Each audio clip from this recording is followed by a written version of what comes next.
नमस्कार. 17व्या अध्यायाला सुरुवात झाली आहे. अर्जुनाने खरं म्हणजे आपल्यासाठी विचारलेला हा प्रश्न आहे. अर्जुनाने भगवंताला सुरुवातीलाच प्रश्न विचारला की शास्त्र जाणत नाही, पण भक्ती करतो, जेवढं जमेल तेवढी भक्ती करतो. त्या त्या भक्तीला काय म्हणायचं? राजस, तामस का सात्विक? अशा प्रकारचा प्रश्न अगदी तुमच्या आमच्यासाठीच जणू काही, की आम्ही शास्त्र जाणत नाही, आम्ही वेदांत अभ्यासला नाही, आम्ही काही ग्रंथ अभ्यासले नाहीत, त्यामुळे माहिती तर काहीच नाही आहे. पण मनापासून मात्र भक्ती करतो, जे की आम्हाला आपलं कुलधर्म कुलाचार सांगितला आहे, मोठ्या लोकांनी जे काही केलं आहे, घरातल्या मंडळींनी जे सांगितलं आहे, ते मनापासून प्रेमानं भक्तीनं आम्ही करतो आहे. तेव्हा मग आमच्या ह्या सगळ्या भक्तीला काय म्हणायचं? सत्व म्हणायचं, राजस म्हणायचं की तामस म्हणायचं? असा अर्जुनाने प्रश्न विचारला. खरं म्हणजे हा प्रश्न अर्जुनाला पडायचं कारण नव्हतं, परंतु आपल्याला माहिती आहे की 16व्या अध्यायाच्या अखेरचेला शास्त्र जाणलं नाही तर मोक्ष मिळणार नाही, असं भगवंतांनी स्पष्ट सांगितलं. की बाकी काही नाही, यज्ञ याग किती काय काय करा, दान धर्म, काही त्याचा उपयोग नाही, शास्त्र जाणलं पाहिजे. इतकं शास्त्र महत्त्वाचं आहे म्हटल्यावरती अर्जुनाला प्रश्न पडला, आणि तो अर्जुनाचा तुमच्या आमच्यासाठीचा प्रश्न आहे की असं शास्त्र न जाणणाऱ्यांना मोक्ष मिळणार नाही, मग त्यांच्या या कर्माला, त्यांच्या या भक्तीला नेमकं काय म्हणावं? आणि आज आता भगवंत त्याचं उत्तर द्यायला सुरुवात करणार आहे. पूर्ण सगळा 17वा अध्याय भगवंतच बोलणार आहे. प्रश्न अर्जुनाने विचारला पहिल्या श्लोकामध्ये, आणि आता भगवंत त्याचं सगळं स्पष्टीकरण आपल्याला देणार आहे. त्याच वेळेला आपण असं पण पाहिलं होतं की यक्षप्रश्नामध्ये धर्मराज युधिष्ठिराला पण यक्षांनी असाच प्रश्न विचारला होता की माणसानं कसं वागावं, आणि त्यावेळेला युधिष्ठिराने पण असंच उत्तर दिलं होतं की महाजनो येन गता असं पंथा, मोठी माणसं ज्या मार्गाने जातात त्या मार्गाने जावं.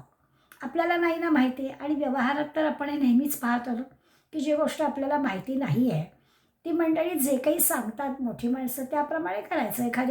काही वकिलाचा प्रश्न आला तर कुठल्या वकिलाकडे जावं, काही तब्येतीचा प्रश्न आला तर कुठल्या डॉक्टरकडे जावं, हे जसं आपण 4 माणसं सांगतात त्याप्रमाणे करतो. अगदी तसंच याही ठिकाणी हे शास्त्र जाणलं नाही, ग्रंथांचा अभ्यास केला नाही, काहीच ज्ञान नाही आहे, पण ठीक आहे ना, सगळेजण जे सांगतायत, संत सांगतायत त्याप्रमाणे वागावं, अशा प्रकारचं खरं उत्तर अपेक्षित आहे. भगवंत काय उत्तर देतो, आणि माऊली ते अधिक छान पद्धतीनं आपल्याला कसं स्पष्ट करून सांगतात ते आपण बघणार आहोत. गीतेच्या दृष्टीने दुसरा श्लोक आहे. त्रिविधा भवते श्रद्धा देहिरामसा स्वभावजा सात्विकी राजसी चैव तामसी चैतिताम शृणु.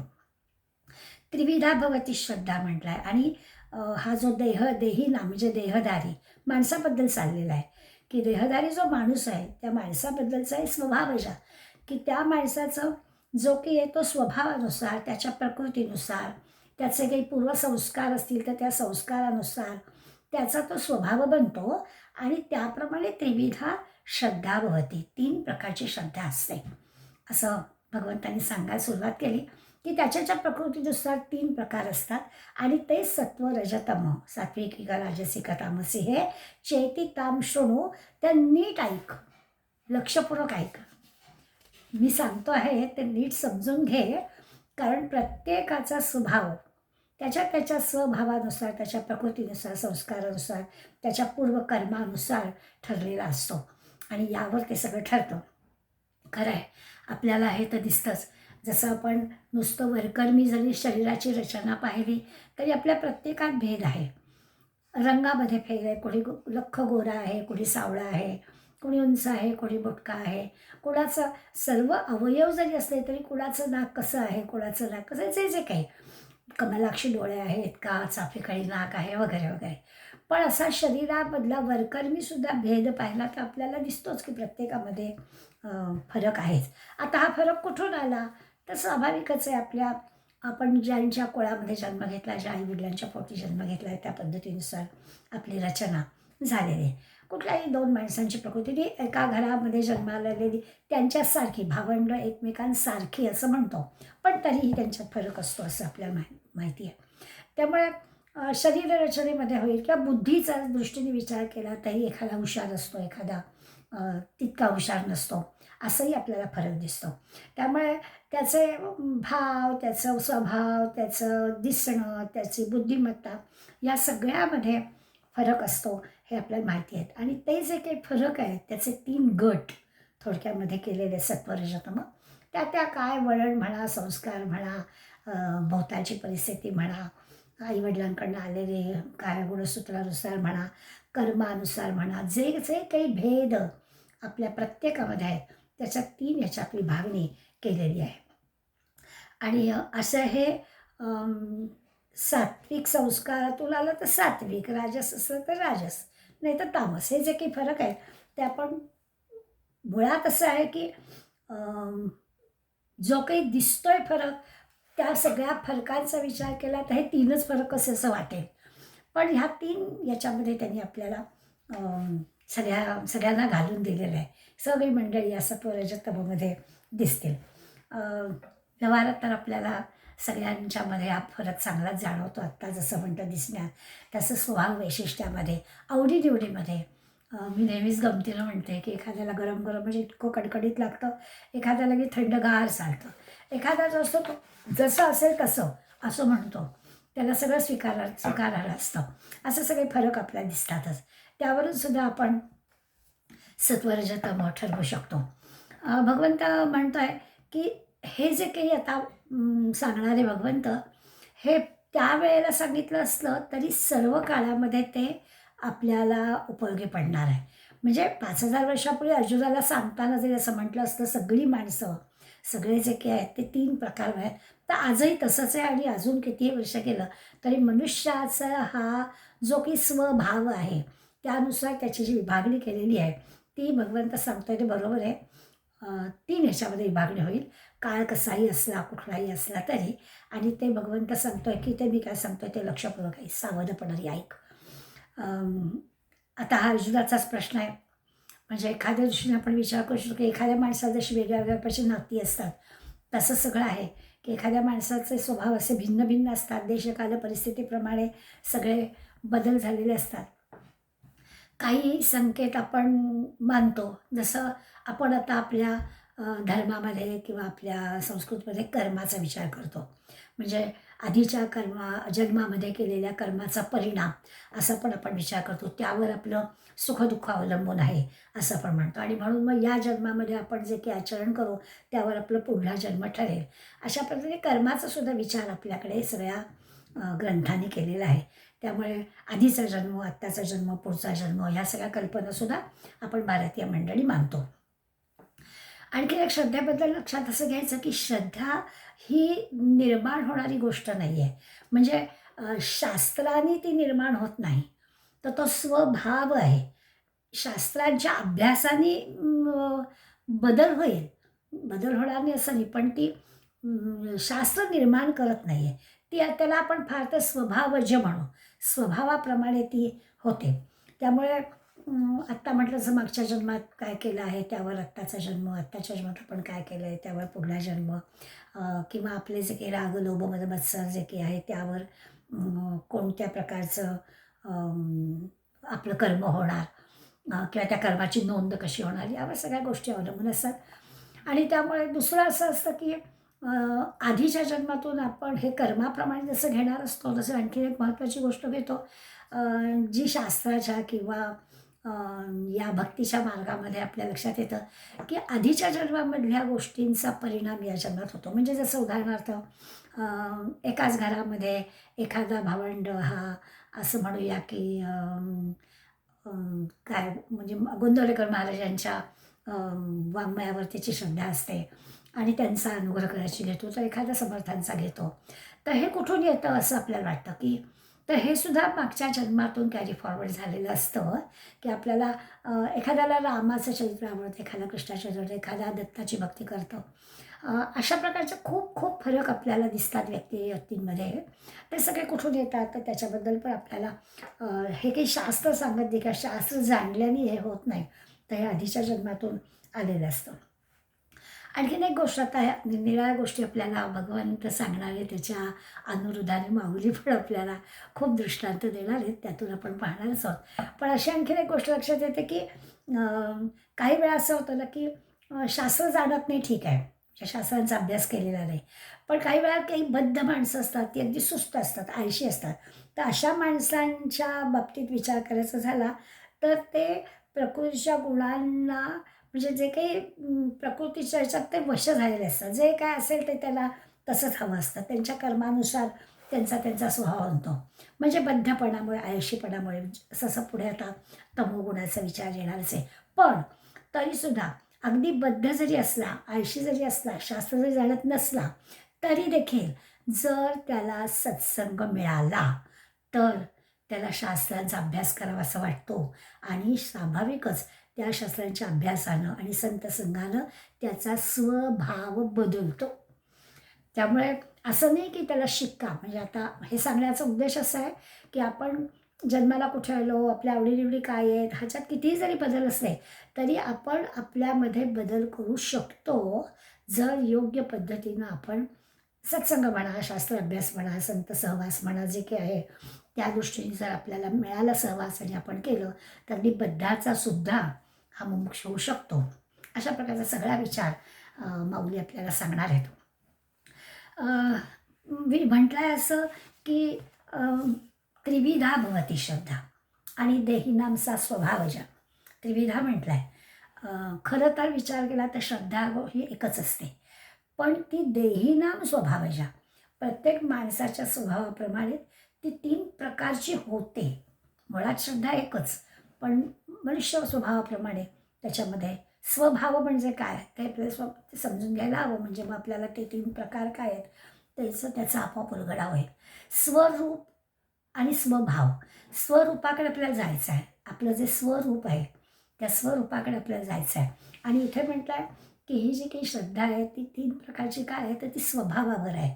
मग स्वभाव म्हणजे काय, तर आत्ता म्हटलं तसं आपलं जे काही जिथे आपण जन्म घेतो, जिथे आपण राहतो, जिथे भोवताली जी काही मंडळी असतात, जे काही संस्कार आपल्यावर झालेले असतात, या सगळ्याचा जो की एकत्रित परिणाम आपल्या अंतःकरणावर होतो आणि त्याप्रमाणे आपले काही विचार होतात आणि तो जो काही बनतो तो आपला स्वभाव बनतो.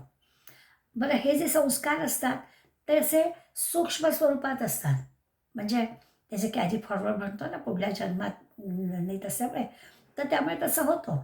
म्हणून तो जो स्वभाव घेऊन काही आपण जन्माला आलेलो आहोत, म्हणून असा जो स्वभाव तो जन्मतःच आहे. सात्विक आहे की राजस आहे, तामस आहे, तो स्वभावतः जन्मतः असणार. पण त्यात बदल होऊ शकतो.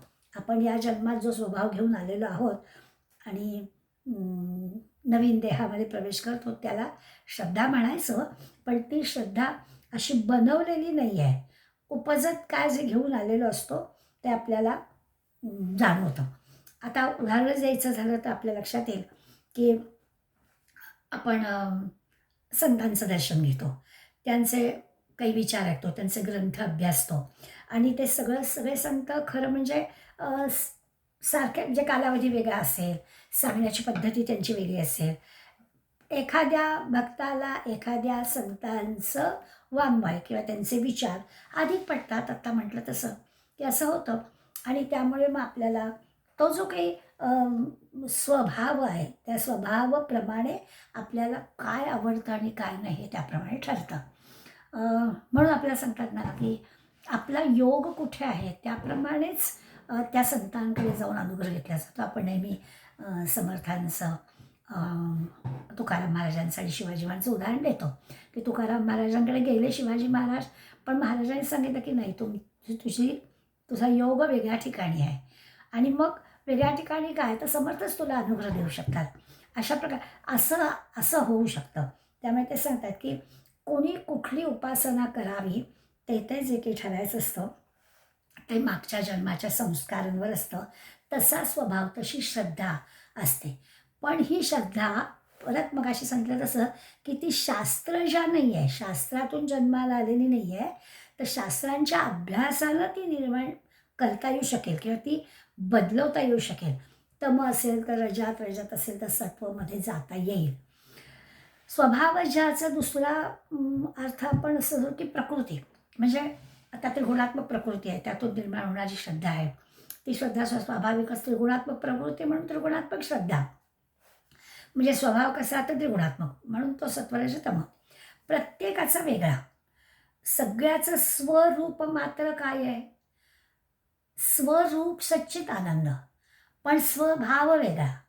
प्रत्येकाचा स्वभाव वेगळा आहे, प्रत्येकाची प्रकृती वेगळी आहे, पण प्रत्येकाचं जे स्वरूप आहे ते सच्चित आनंद आहे. त्या सच्चित आनंद या स्वरूपामध्ये या सत्वरजतम गुणांचा खरं म्हणजे पूर्णपणे अभाव आहे. ते वेगळे आहे. स्वरूप हे सच्चित आनंद स्वरूप आहे. तिथपर्यंत पोचायचं आहे आपल्याला. पण माणसाचा जो स्वभाव आहे तो सत्वगुणात्मक आहे. मग बदलायचं असेल तर तो स्वभाव बदलायला हवा. आणि बदलून कसा करायचा तर तो स्वरूप बदला म्हणजे खरं देवी म्हणतो की स्वभाव बदलतच नाही. आपला नेहमीचा एक डायलॉग असतो, माणसाचा मूळ स्वभाव तो जात नाही, स्वभाव बदलतच नाही. तर तसं नाही चालणार. स्वभाव बदलताच येत नाही असं करून नाही चालणार. ते बदलण्याची आवश्यकता आहे. मग आपल्या म्हणजे खरा साधनेचा उद्देश तोच आहे, स्वभाव बदलणं. बदलताच येणार नाही, बदलणं शक्यच नाही असं नाही म्हणता येणार. स्वभाव बदलणं हे आवश्यक आहे. साधनेच्या सहाय्यानं आपल्याला स्वभाव बदलायला हवा. म्हणजे जो बदलता येत नाही, बदलूच शकत नाही असं खरं साधकच नाही. साधक म्हणायचं असेल तर साधकांनी साधनेच्या सहाय्यानं प्रयत्नपूर्वक आपला स्वभाव बदलत गेलं पाहिजे. आणि मग तेच एक आहे, मग स्वभाव बदलायचं म्हणजे ती सगळी जी काही साधना करायची किंवा आपली जी प्रकृती आहे, आपला जो स्वभाव आहे, मग तो राजस आहे का तामस आहे तो ओळखायचा आणि तो सात्विकतेकडे न्यायचा. हा सगळा बदल त्या साधनेच्या द्वारा साधकांनी करायची गोष्ट आहे. आपण दैवी संपत्तीचे गुण पाहताना पाहिलं होतं की ते प्राप्त करायला सत्वगुणच हवा. आता दैवी गुण घेऊन आपण आलो आहे असं म्हटलं, परंतु ते दैवी गुण जर विस्मरणात चालले किंवा त्याची ओळख झाली नाही तर ती आपल्याला करून घ्यायला हवी. दैवी गुण म्हणजे 16व्या अध्यायामधलं जे आपण दैवी गुणांचं वर्णन पाहिलं ते मोक्षाला कारण होणार आहे. ते सगळे 26 गुण आपल्याला हवे आहेत. उलट राजस आणि तामस गुण हे सगळे असुरी संपत्तीकडे नेणार आहेत. तेही आपण 16व्या अध्यायात पाहिले. त्यामुळे स्वभाव कसा असेल आणि त्यावर सत्वरजतम कसे आहेत आणि त्यातले सत्व जे आहेत दैवी गुण आहेत ते कसे आपल्याला पाहिजेत, याच्यातला फरक आपल्याला लक्षात आला. आता हा जो काही फरक आहे म्हणजे राजस माणसं सकाम भावनेनं त्यांची काहीतरी इच्छा असते म्हणून भले शास्त्र मार्गानं ते शास्त्रसंमत मार्गानं ते कर्म करत नसतील, त्यांच्या कामाने त्यांच्या इच्छेने ते कर्म करत असेल आणि मग स्वाभाविकच असं जे काही कर्म केलं असेल ते अगदी पुण्यकर्म जरी असलं तरी देखील आणि अगदी स्वर्गात जरी जायला मिळालं तरी आपल्याला भगवंतांनी सांगितलं क्षीणे पुण्य मर्त्य लोकं विशंती. त्यामुळे असं सात्विक कर्म केलं, पुण्यकर्म केलं तरी देखील तिथून ते कर्माचं जे काही आहे ते संपलं की परत तो काही मोक्षापर्यंत जाता येत नाही, परत यावं लागतं. हे सुद्धा म्हणजे कामना असल्यामुळे, कामना आहे म्हटल्यावर राग लोभ सगळं आलं आणि त्यामुळे ती जी काही प्रगती आहे ती मोक्षापर्यंत जात नाही, ती त्या स्वर्गापर्यंतच आपल्याला नेता येतं. तामसगुणाबद्दल तर काही सांगायची आवश्यकताच नाही आहे. ते मूळ शास्त्राप्रमाणे धरून नाहीच आहे. म्हणजे शास्त्राप्रमाणे कर्म न करता किंबहुना शास्त्राच्या विरुद्धच कर्म करणं, मग त्यामुळे काही पुण्यप्राप्तीची वगैरे वगैरे काही शक्यताच नाही. म्हणजे पापकर्मच करणं, तामसच हे करणं, तर अधोगच्छती तामसा.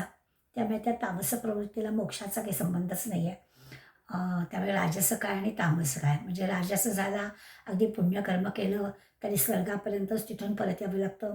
तामसाचा तोही प्रश्न नाही, असुरी संपत्तीचाच तो कारणीभूत होतो.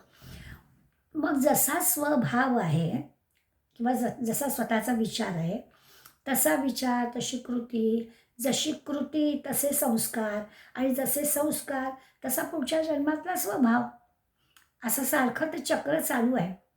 म्हणजे साधना करून विचार बदलायला हवा, मग तो मार्ग कुठलाही असू दे जाता येईल. तामस असलं तर मग रजोगुणात जायला हवं, नंतर सत्वगुणात जायला हवं आणि असं करत करत आपली स्वतःची प्रगती करून घ्यायला हवी.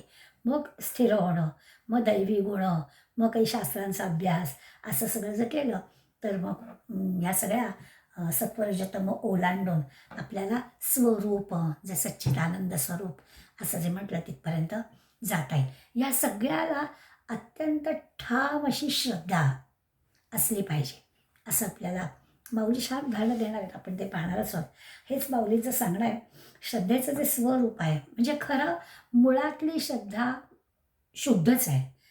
श्रद्धेचं जे स्वरूप आहे ते शुद्धच आहे, पण जेव्हा ती आपल्याशी येते आणि त्या माणसाचा स्वभाव कसा असेल त्यावर त्या श्रद्धेचं स्वरूप सत्व का रज का तामस होतं. म्हणजे प्राण्याशी माणसाची जुळल्यामुळे, नाहीतर श्रद्धा शुद्धच आहे, स्वच्छच आहे, मूळ चांगलंच आहे, परंतु ती श्रद्धा ज्या माणसाच्या माध्यमातून आपल्याला दिसणार आहे त्याचा जो काही स्वभाव आहे त्यावरून त्याचे गुण आपल्याला दिसतात असं होईल.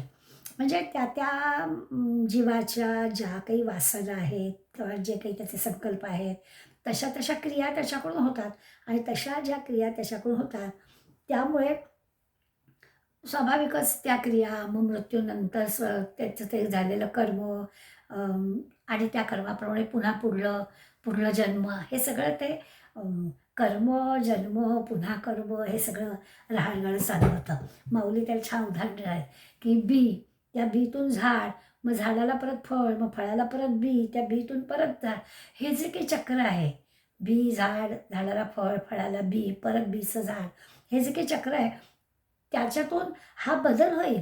पण मूळ जे झाड आहे त्या मूळ झाडाची जात काही नाहीशी होत नाही, झाड राहतच.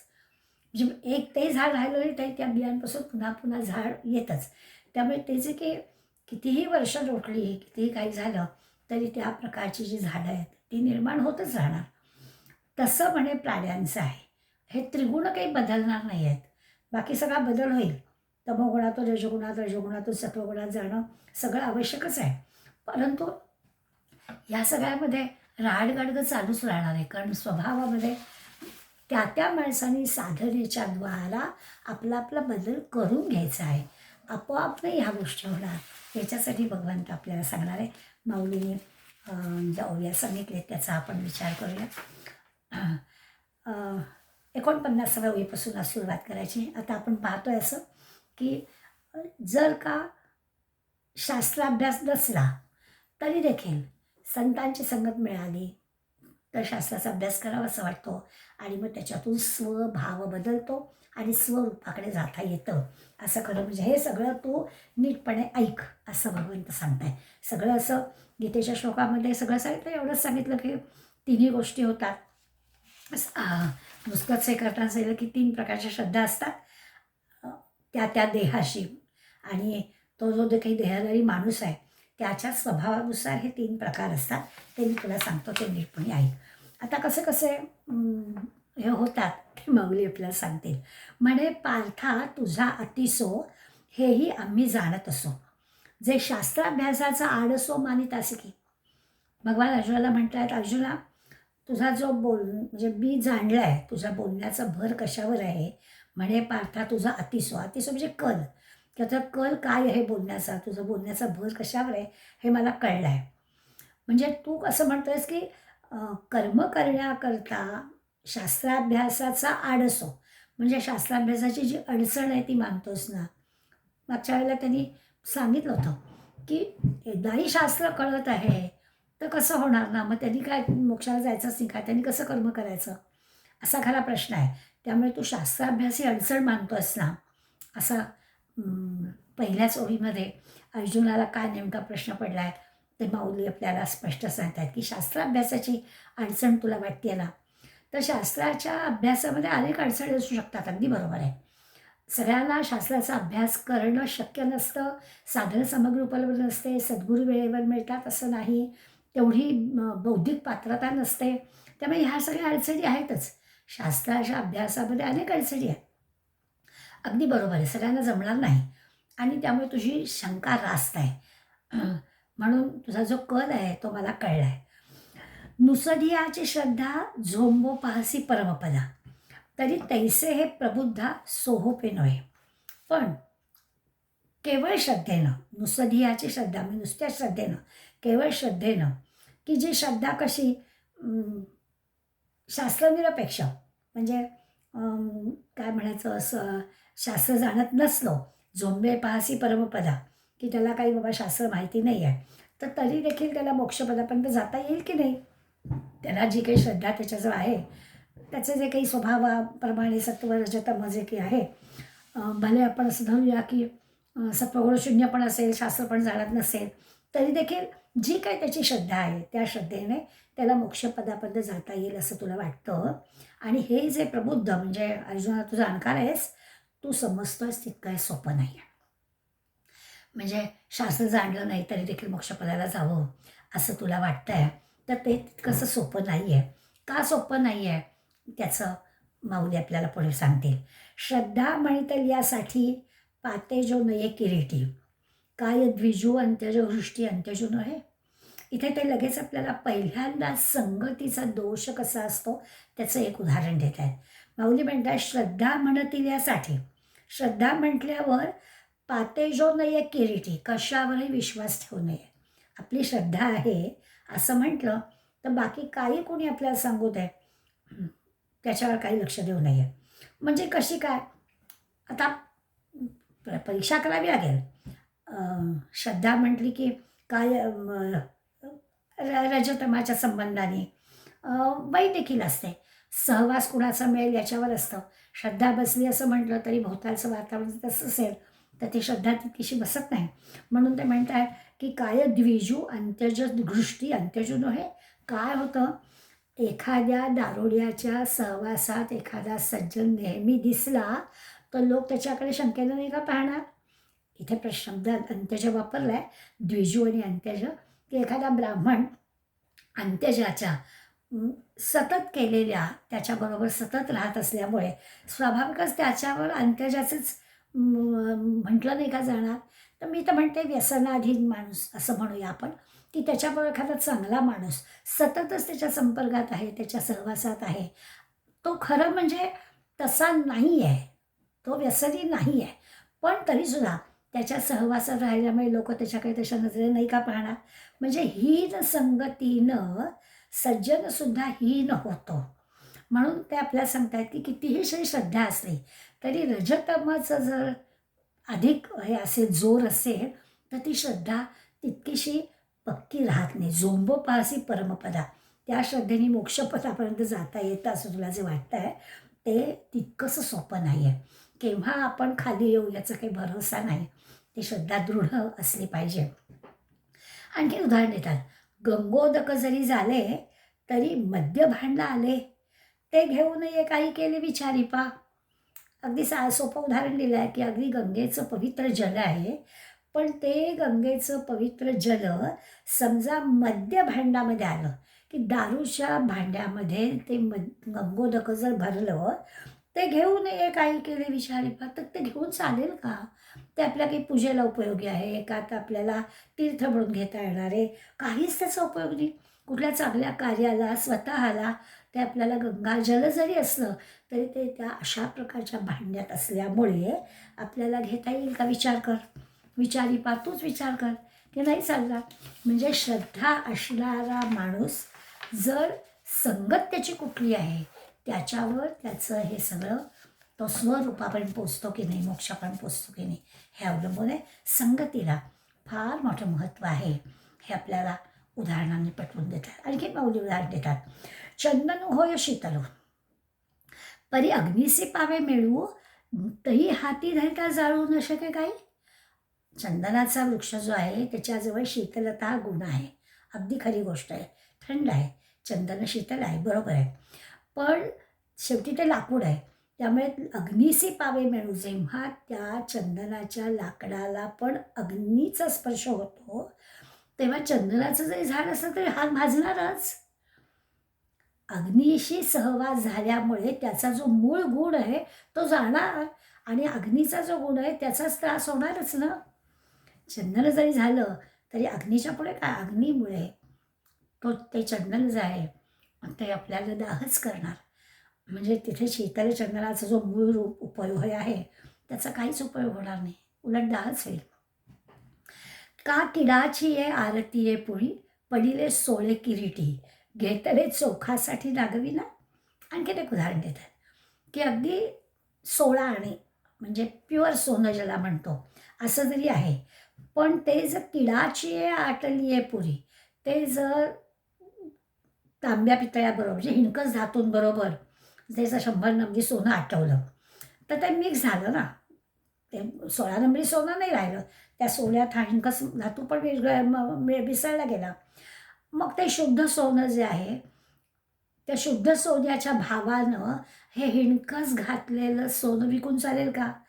घेतले चोखासाठी नागवीरा, मग चोख सोने सांगून नागवीरा म्हणजे फसवलं नाही का जाणार? आपण जर ते 16 आणि सोनं या किमतीनं ते घ्यायचं ठरवलं तर त्याच्यात हिणकस आहे ना, ते कसं चालेल? ते काही शुद्ध नाही होणार. सहवासाने त्याचं मूल्य कसं कमी होतं ते माऊली आपल्याला पटवून देतात. ती मुळात श्रद्धा सगळीकडे सारखी आहे, अगदी बरोबर आहे. मा अर्जुनाचं जे म्हणणं आहे की या श्रद्धेनं मोक्षापर्यंत जाता येतं का, तर तितकंच सोपं नाही आहे. तर का सोपं नाही आहे? तर हे जे रजतम आहे त्या रजतमांच्या सहवासामुळे ही जी श्रद्धा आहे, हा जो सत्वगुण आहे तो कसा कमी होतो किंवा तो कसा मग आपल्याला मोक्षापर्यंत नेणार. जसं सोनं आहे पण त्या सोन्यामध्ये जर हिणकस मिसळलं गेलं तर मग केवढी मोठी फसवणूक आहे. ते त्या सोन्याच्या किमतीनं आपण ते हिणकस तांब पितळ असणारं सोनं जे आहे ते विकत घेऊन कसं चालेल? तैसे श्रद्धेचे दळवाडे अंगे किर चोखडे परी प्राणी याच्या पडे विभागी जाई. तसं म्हणे या श्रद्धेचे, तैसे श्रद्धेचे दळवाड. दळवाड म्हणजे स्वरूप. श्रद्धेचं स्वरूप आहे असं आहे. स्वभावता चांगली आहे, श्रद्धा असायला हवी, बरोबर आहे, चांगली गोष्ट आहे. पण ती जेव्हा कुणा जीवाच्या वाट्याला येते म्हणजे प्राण्यांच्या भेदामध्ये पडते, तैसी श्रद्धा मुळी जरी असे शुद्ध, मुळात जरी ती शुद्ध असली तरी होतं अशुद्ध जीवसंगे. ती त्या माणसाच्या जवळ जेव्हा येते तेव्हा त्याचे जे काही सत्वरजतम आहेत ते सगळे तिला चिकटतात. त्या मुळात जरी श्रद्धा सात्विक असली तरी जीवाच्या जेव्हा वाट्याला येते तेव्हा ती असे भेद करते, ती शुद्ध राहत नाही. ते प्राणीये तव स्वभावे अनादि माया प्रभावे त्रिगुणाचेची आघवे वळिले आहाती. प्राणीये तव स्वभावे म्हणजे प्राणी स्वभावताच त्या अनादि मायेच्या शक्तीनं 3 गुणांचा बनला आहे. मुळातच प्राणी जो आहे, प्राणीये तव स्वभावे अनादि माया प्रभावे, अगदी अनादि मायेच्या शक्तीमुळं तो 3 गुणांचा बनलेलाच आहे. त्या त्रिगुणाचे जे आघवे वळिले आहात. आता श्रद्धेमध्ये जे काही अशुद्धता किंवा भेद निर्माण होतात याचं कारण काय आहे? तर ह्या सगळे जे प्राणी आहेत ते त्रिगुणरूपी आहेत.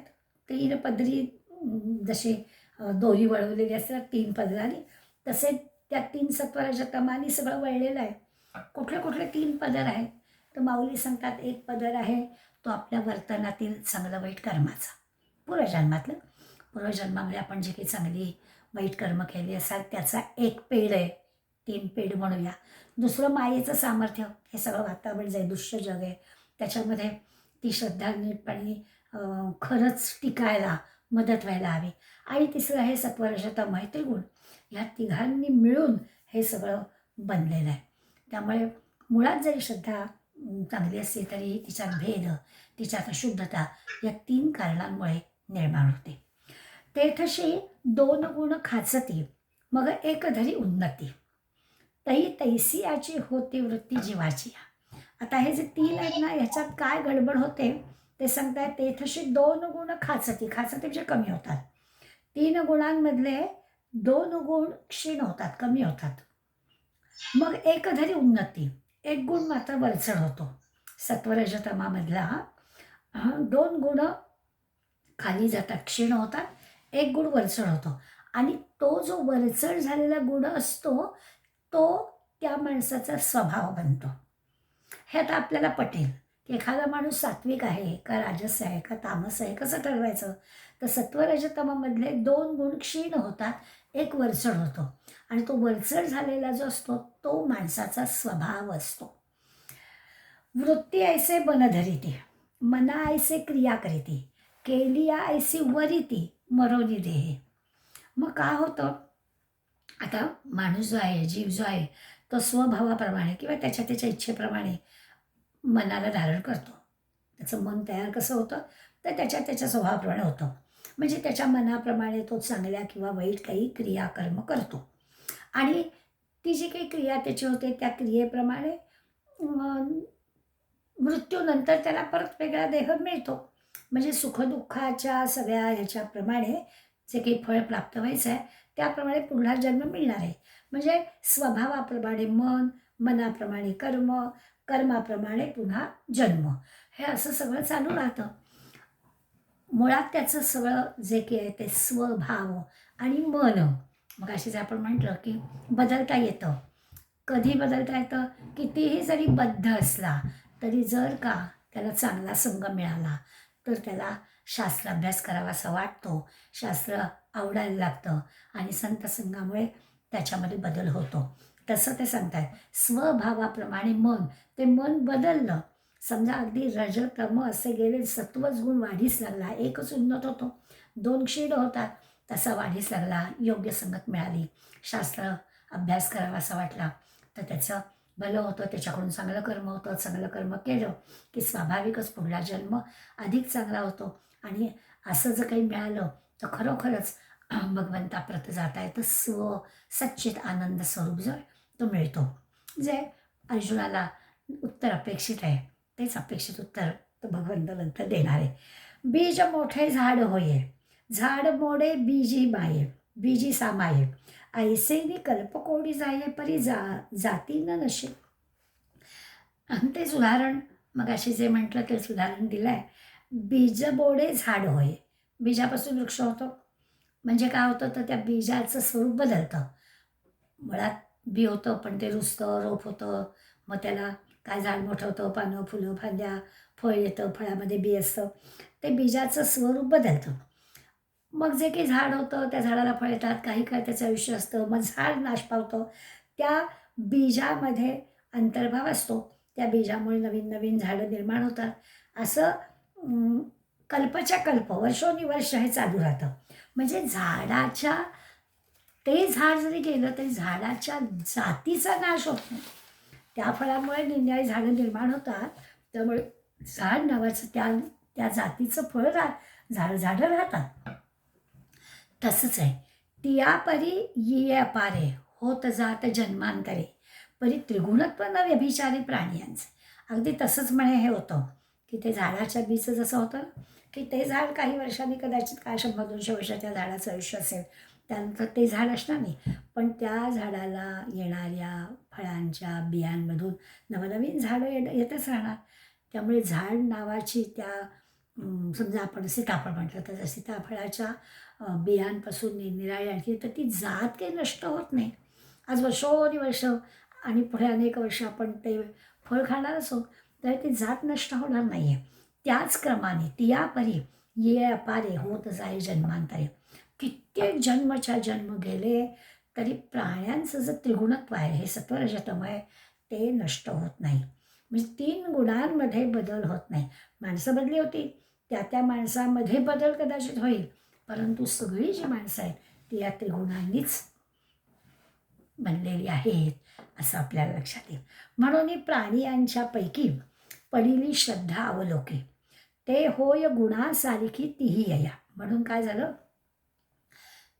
प्राण्यांच्या वाट्याला आलेली जी श्रद्धा आहे, प्राणियांच्यापैकी पडिली श्रद्धा अवलोके, ती जी काही त्या प्राण्यांच्या म्हणजे माणसांच्या वाट्याला आलेली श्रद्धा आहे ती या 3 गुणांपैकी कोणता तरी एक, ते होय गुणासारिखी तीही यया, एका उन्नत अशा गुणाच्या अनुरोधाची असते.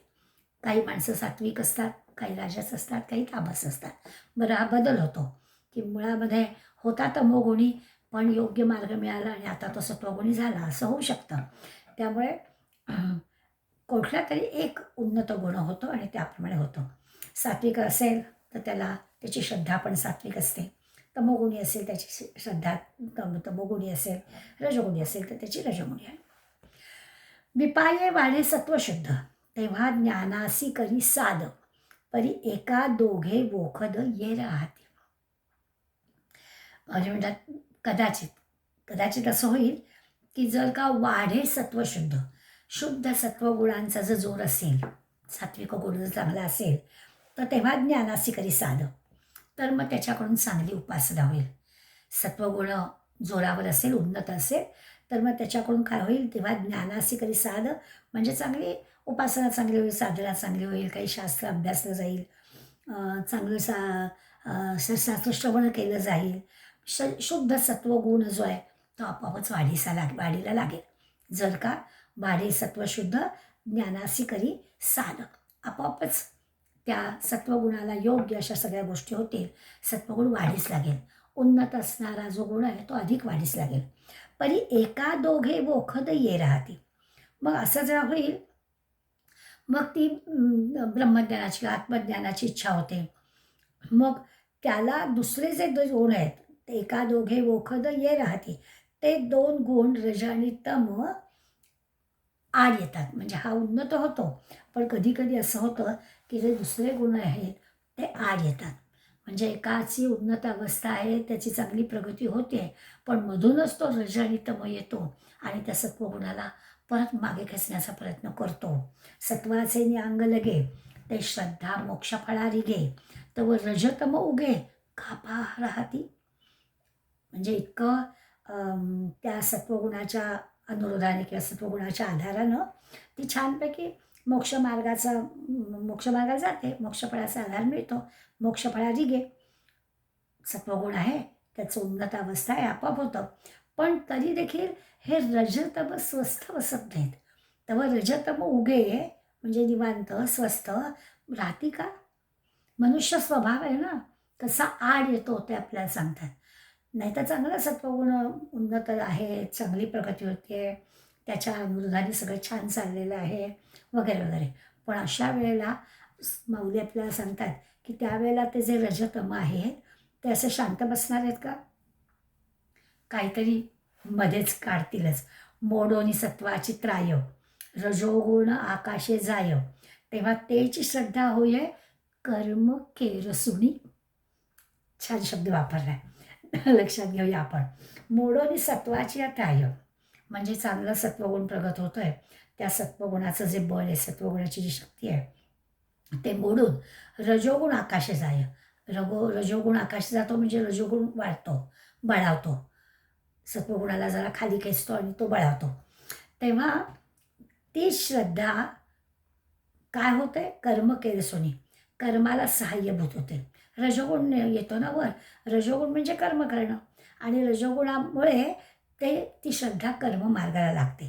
म्हणजे कर्मरूपी केर नेहमी लोटणारी, कर्म करणारी. रजोगुण म्हटला की कर्म आलंच. रजोगुणी माणसाला स्वस्थ बसवत नाही, सारखं काहीतरी करावंसंच वाटतं. तो रजोगुण बळावल्यावर ही श्रद्धा जी आहे ती कर्म केरसुनी होते. म्हणजे कर्म करायला नसते, सारखी कर्म वेगळे वेगळे स्वस्थ बसत नाही, काहीतरी करत राहते. मग तमाची उडी आगी, तेव्हा त्याची श्रद्धा भंगी हो लागे भोगा लागी भलते या. म्हणजे असा रजोगुण आडवा येतो आणि मग कर्म करायला वाटतात. मग सत्वगुण बिचारा मागं राहतो.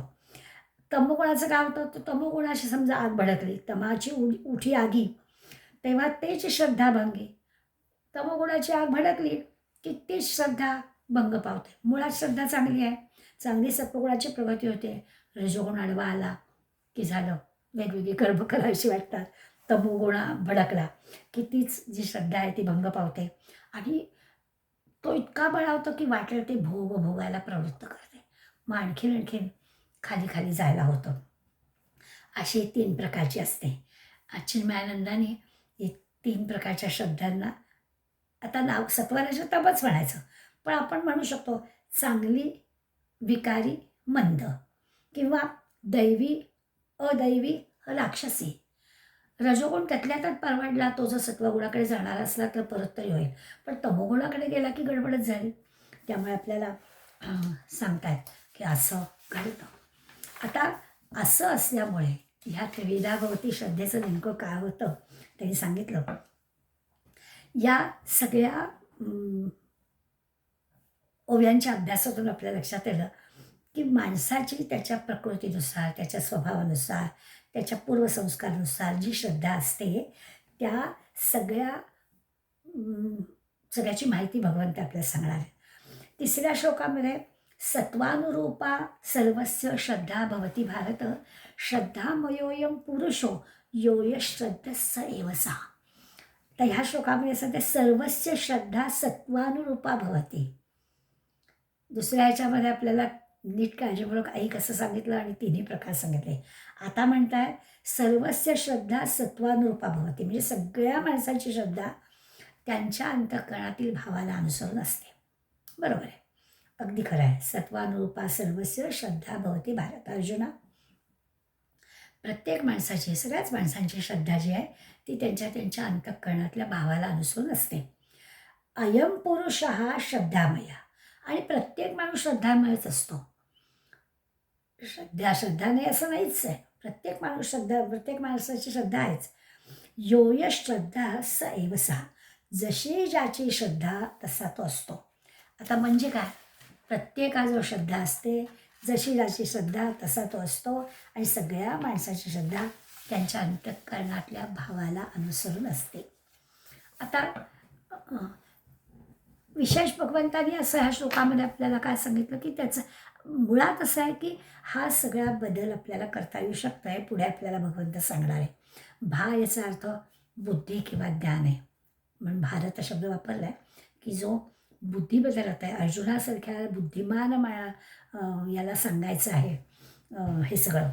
ज्याच्याजवळ हे सगळं समजण्याची क्षमता आहे, ज्याच्याजवळ हे सगळं ज्ञान आहे, ज्याला ज्ञानाबद्दल आदर आहे, अशा अर्जुनाला भगवंत सांगतो आहे.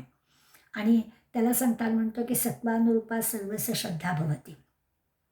आता यातील सत्व म्हणजे काय, तर सत्व म्हणजे अंतःकरण. अंतःकरणात जे संस्कार घेऊन आपण जन्माला आलो आहोत त्याला आपण स्वभाव म्हणतो. म्हणून त्यांनी सत्वानुरूपा सर्वस्य म्हटलं. म्हणजे अंतःकरणामध्ये जो भाव आहे, जसं असतं ना की वयामुळे नाही, मुळातच आपल्याला असं खुनी किंवा अशा प्रकारचे जे सिनेमे लागले की आपल्याला ते नाही आवडत असं आपण म्हणतो. आणि ते बघवत नाही आणि बाजूला होतं. आपल्याला आपलं दूरदर्शनवरती काय बघायचं तर एक साध्या साध्या गोष्टी बघायला आवडतात. मग आपण काय म्हणतो की नाही, रजोगुणी का तमोगुणी आम्हाला बघवत नाही असं म्हणतो. तर तो जो काही गुण आपण घेऊन आलेलो असतो, तो जो अंतःकरणाचा जो भाव आहे, तो जो ज्या प्रकारचा प्रभावी असेल त्याची श्रद्धा असते असं आपण म्हणतो. मग सत्वप्रधान असेल तर स्वाभाविक श्रद्धा सात्विक. अंतःकरण रजोगुणात भाव असेल तर श्रद्धा राजस. आणि तमोगुणातला असेल तर श्रद्धा तामस असते.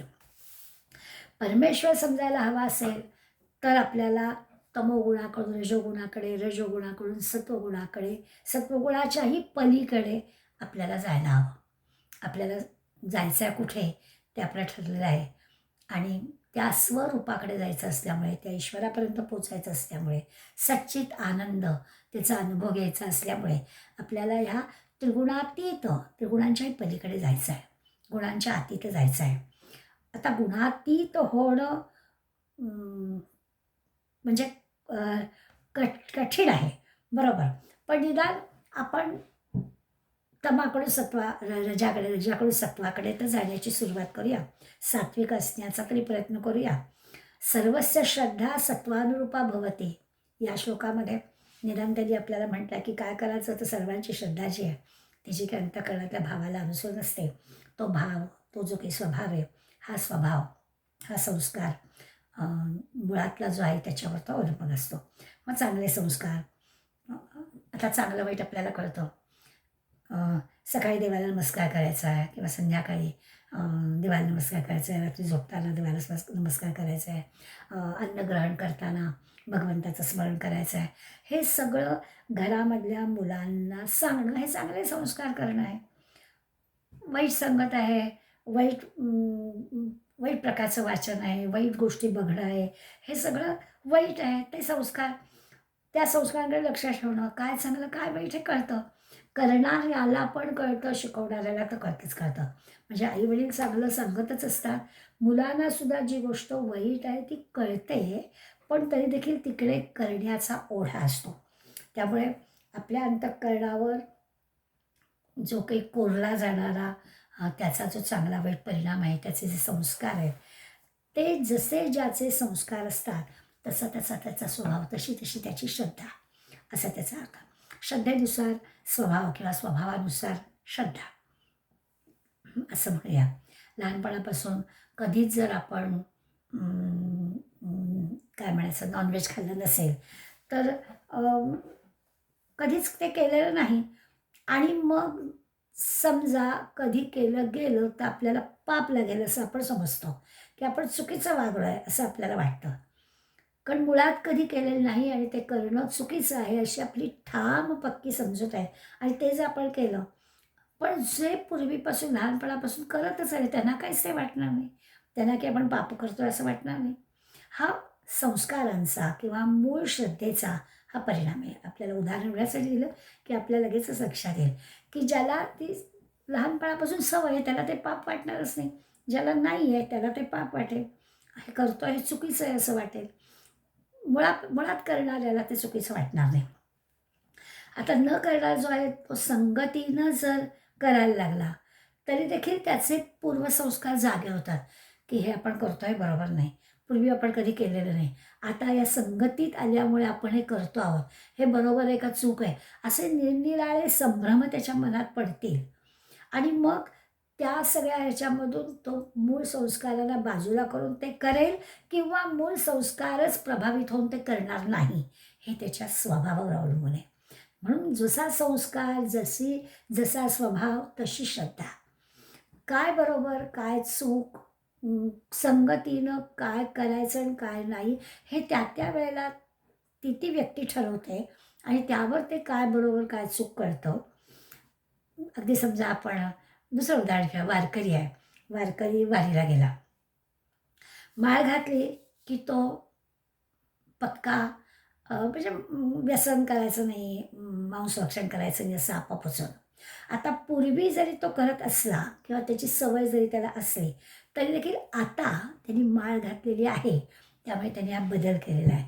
आता त्याला हे आपण करतोय हे चुकीचं आहे असं त्याला वाटतं की आता नाही करायचं. पूर्वी करत होतो पण आता आपण भगवंताच्या नावाची माळ घातली. आता पांडुरंगाला आपण शब्द दिलेला आहे. आता ही जी काही श्रद्धा आहे हा जो काही संस्कार आहे तशी श्रद्धा आणि तशी श्रद्धा म्हणजे तसं त्याचं आचरण ठरवलं एकदा त्याच्या मनाने. म्हणून स्वभाव आणि मनाने ठरवायला लागतं. काय बरोबर काय चूक त्याच्यावर तो रज आणि तम किंवा तमाकडून रजाकडे रजाकडून सात्विकतेकडे जाणं हे सगळंच एक आहे ते त्या आपल्या वर्तणुकीवर आपल्या स्वभावावर आपल्या कर्मावर ठरतं. जसा स्वभाव किंवा जसा संस्कार तशी त्याची ती वागणूक असं घडतं. आणि मग अयम पुरुष हा श्रद्धामया. प्रत्येक माणूस श्रद्धामय असतो. असं सत्वरजतम यापैकी एक असतं. एका गुणाचं मोठं प्राबल्य असतं. आणि योयश्रद्धा सैवसा आणि जशी त्याची श्रद्धा असते तसं तो आचरण करतो. असं ह्या पुढल्या श्लोकामध्ये भगवंताने अर्जुनाला सांगितलं. आता लक्षात आपल्या येईल की पहिल्या श्लोकामध्ये अर्जुनाने नुसता प्रश्न विचारला होता. तुम्ही सुरुवातीला असं म्हटलं की तो जणू काही तुमच्या आमच्यासाठी विचारला होता की नाही शास्त्राचा अभ्यास करणं शक्य सगळ्यांना, मग त्याला मोक्षपदाला जाताच येणार नाही का? आणि मग मग त्याची श्रद्धा आहे. श्रद्धा नाही अशातला का भाग नाही आहे. महाजनो येणं गताचा पंथा. मोठी माणसं जे करतात तसं ते करतो. शास्त्र जाणत नाही. मग त्याचं काय होतं? आणि मग त्याला उत्तर देताना सुरुवातीला त्याचे नीट ऐक मी काय सांगतो ते. नुसतं यांनी होणार नाही बरं का. फार मोठं आपल्या या सगळ्या जन्म, त्याची प्रकृती, त्याचं असणं, त्याचे वातावरण याच्यावर सगळं अवलंबून आहे. त्याच्यावर पुन्हा संगतीचा फार मोठा प्रभाव आहे. म्हणून मग ते सांगता सांगता की ठीक आहे तर असं जर जमलं तर आपल्याला त्या तिघांमध्ये हळूहळू बदल करता येईल. आणि मग आत्ता तर त्यांनी आपल्याला असं सांगितलं हे सगळं मनावर स्वभावावर अवलंबून आहे. स्वभाव हा संस्कारावर अवलंबून आहे. आणि हे सगळं स्वभावावर अवलंबून असणारं जर का असेल तर मग तो स्वभाव बदलायला हवा. म्हणतात सत्वानुरूपा सर्वस्य श्रद्धा भवती भारत अर्जुना. सगळ्या माणसांची श्रद्धा त्यांच्या अंतःकरणातल्या भावाला अनुसरून असते. अंतःकरणातला भाव कसा तयार होतो? तो काही एकदम तयार होत नाही. तो अंतःकरणातला जो भाव आहे तो तयार होण्यासाठी मनुष्य स्वभाव काय आहे, माणसाची श्रद्धा काय आहे त्यावर अवलंबून असतो. प्रत्येक माणसाचं असतं श्रद्धामयच आहे. तो जशी ज्याची श्रद्धा असते तसा तो वागतो आणि त्याच्या वागणुकीवर हे सगळं अवलंबून आहे. आणि मग माऊली आपल्याला छान छान दृष्टांत देऊन पुढल्या या श्लोकाचं निरूपण सांगणार आहे. पण याच्यापासूनच्या ज्या 66पासूनच्या ओव्या आहेत, मोहव्रत एक ओवी घेते, थोडा आपल्याला अभ्यास म्हणून विचार करता येईल. पुढल्या पहिल्याच ओव्या सांगता येईल एवं सत्वरजतमा वेगळी श्रद्धा सुवर्मा नाही गा जीवग्रामा माझी या. त्यामुळे अर्जुना, ह्या जीवसमुदायात म्हणजे सत्वरजतम यांच्याशिवाय निराळी श्रद्धा नाही.